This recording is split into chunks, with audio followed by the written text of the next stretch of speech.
Welcome back to Inside City Hall, where we are keeping our focus on the race for New York's 10th congressional district. As we told you earlier, Congressman Dan Goldman formally launched his re-election campaign for the district today. That district spans Lower Manhattan and parts of Brooklyn. You can see there on the map. The two-term Democratic incumbent is facing a primary challenge from former City Controller Brad Lander, who has the backing of Mayor Mamdani. Today, Goldman picked up two major endorsements himself, from Governor Kathy Hochul and from the House Minority Leader Hakeem Jeffries. Congressman Goldman joins me now to talk about his re-election campaign and more. Welcome back to the program. Great to see you. Great to see you, Errol. What's the short pitch? What's the subway pitch about why you want to run for re-election? Well, look, I've been in the trenches fighting Donald Trump, going back to the first impeachment investigation 6 years ago, which I led. And I not only am in the trenches fighting every day, but I know how to beat him, as we did in the first impeachment. And what we need right now in Washington, both in terms of standing up to Donald Trump, but also in terms of getting our agenda across the finish line, is we need people who know how to win, who know how to get results, who know how to navigate what is a very complicated and difficult system down in Washington. I've built that experience. I have a record of that experience. And I also have a record that is, as the New York Times said, one of the most liberal voting records in the Congress right now. This district, I've really built some incredible relationships with, and I'm excited to continue that work, not only standing up to Donald Trump and for our democracy, but to make lives better for every single New Yorker. Okay, I've got a bunch of local and national issues to ask you about. By the way, we just had the report a few minutes ago about the MDC, the federal lockup in Brooklyn. That's part of your district, right? Is there anything you can do about those horrible conditions? We're working on it. We've been working on it for a long time, and we should have another chat about it, because it's an unfortunate situation. Over here on the Manhattan side, your district includes 26 Federal Plaza. And I know your office has set up a kind of, what are you calling it, a habeas machine? Explain what that's all about. You've been actually working to help people when they go in and are fearing being detained or deported by ICE. Right. I mean, it's really a triage center that when loved ones are snatched out of court, often illegally, with masked agents, we have coordinated with a lot of the court watchers and advocates for the family to immediately come to our office across the street, where we settle them down. We make sure they have any medical attention they need. They have food, they have a shelter, they have a place to go.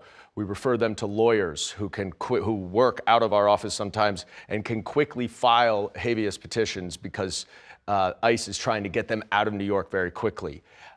We've been able to help 9 families get reunited, 9 immigrants in the last month or so, because of the coordinated effort that we're operating out of there. And this is the kind of on-the-ground work that's so important. And it's what I really have spent most of my time doing, is trying to figure out ways that we can actually make a difference, move the needle. Recently won a lawsuit that I came up with to allow access to the ICE detention facility, which, as we saw in videos months ago, was really suffering from inhumane conditions, as a court ruled. And then yesterday I was able to go in and do an unannounced visit. And not surprisingly, knowing that there's oversight anytime, it was pretty spick and span. Okay.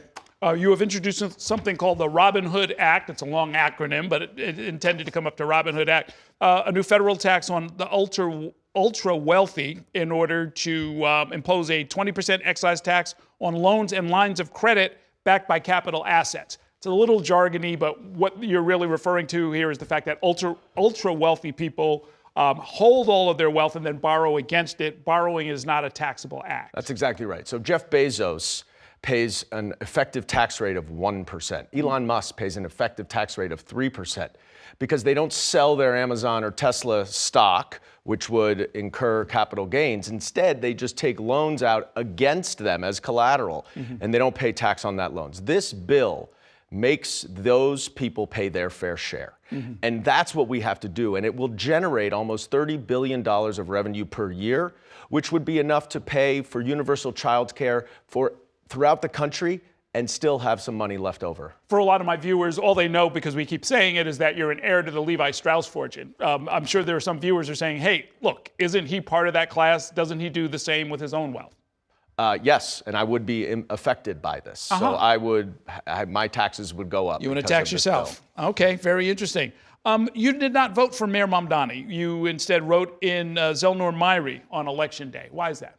Well, look, I supported Zohran from the beginning, and I thought he was the combination of exciting, new, progressive energy with real, thoughtful solutions. And I was concerned, and I made those concerns clear to the mayor about making sure that he is taking concrete steps to address the rise in anti-Semitism. And I had so many Jewish constituents come to me and others really concerned about the rise of anti-Semitism and the increasing violence in the name of anti-Semitism. And as mayor, it's his job to protect everybody.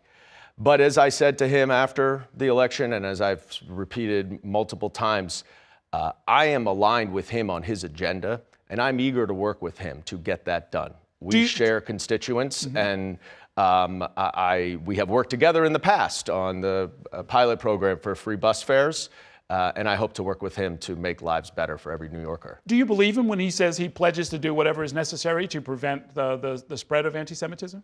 Look, I hope so. I hope he's right. I had asked for him to show, not just tell, that he takes it very seriously. And I hope that he does continue to support the Office to Combat Anti-Semitism, that he really puts the resources in that, and that he is ahead of the game, not just reacting to what is significant anti-Semitism. And there's a real palpable fear among Jews around the city, which is just not acceptable. As I recall, I believe you were in Tel Aviv on October 7th when the attack happened, and it led to, of course, to the carnage in Gaza. What's your sense of, whether that colored your impressions or not, what's your sense of where the United States is right now vis-a-vis the Netanyahu government and the rebuilding, or at least the ending of the violence in Gaza? Well, I'm very supportive of the ceasefire, thrilled that the military operation has stopped.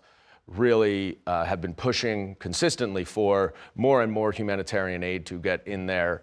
And it gives us an opportunity right now that is somewhat unique, because there's a real path to a two-state solution. There is a path to Palestinian self-determination, which is something I've always supported and is something that we should all support. And one day, I sincerely hope that Israelis and Palestinians will live side by side in peace, in security, without Israel facing 7 different terrorist regimes and proxies trying to eviscerate it, which is what is going on right now, and that Palestinians can live free of those terrorist influences and prosper and live freely with self-determination. That is the goal, and this ceasefire is our path there. And that's where my focus is, making sure the ceasefire holds, making sure that we can build an international coalition that can secure Gaza, that can have an independent government,